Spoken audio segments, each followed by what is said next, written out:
वैकुंठ धाम आश्रम भांगिला प्रशासन आश्रम उपरे सरकार कार्यानुष्ठान आ सामना को आसिला बहु रहस्य भांगिला बहुचर्चित वैकुंठ धाम आश्रम आ सामना को आसिला बाबा सबु केलेंकारी रहस्य भितरे कौन चलीथिला तार सत सामना को आसिला धर्म ना रे चलीथिला जघन्य कांड आ जहा सामना को आसिबा परे तातिछंती स्थानीय लोके मद बोतल आश्रम बाहर नहीं खप्पा होइछंती लोके से भली से आश्रम महिला ड्रेस और शाढ़ी बाहरी नजर आसीथिला आ जहाँ पर संदेह करा जाउछि कि से आश्रम भितरे बहुत किछि अनैतिक कार्य सब होता बीडीए नोटिस पर आरंभ है वैकुंठ धाम रे जबरदखल उच्छेद कार्य गुरुवार राति आश्रम खाली हेबा परे शुक्रवार सकाळ 11टारे वैकुंठ धाम परिसर रे बुलडोजर साहाय्य उच्छेद आरंभ होइतिला आ आश्रम भांगिबा समय सामना को आसीछि बहु बड़ बड़ सांघातिक तथ्य जबरदखल उच्छेद समय आश्रम परिसर रे सुरक्षा पई एक प्लाटून फोर्स मुतयन करिछि।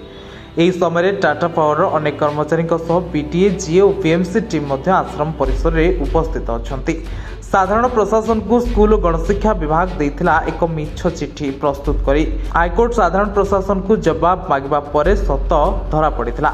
एही सांघातिक केलेंकारी गुमर फिटिबा परे हाईकोर्ट क्षिप्त होइथिला। रहितादेश हटाइबा परे शुक्रवार खंडगिरी वैकुंठ धाम रे बुलडोजर बुलिबा नै गुरुवार बीडीए पक्षरु नोटिस जारी करा जायतिला। गुरुवार रात्रि ही आश्रम खाली करा जायतिला।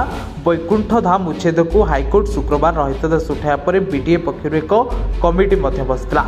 सेंट्रल इन्फॉर्मेशन मॉनिटरिंग कमिटी पक्षरु बसिथिबा बैठक रे साधारण प्रशासन बीएमसी पुलिस विभाग अधिकारी उपस्थित थिले।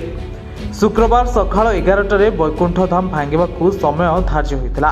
एथिपाई आवश्यक पुलिस फोर्स जोगाई देबाकू बीडीए भुवनेश्वर डीसीपी को अवगत कराइथिले। वैकुंठ धाम आश्रम सत्य सामना को आसवा परे सारा राज्य में मठ आश्रम प्रति लोकों विश्वास भांगिबार लागिछि। अनेक आत्मघोषित बाबा एमिति मिछ कही लोकों ठकुछंती और आश्रम नारे अनेक प्रकार खराब काम होउतबा संदेह करिछंती।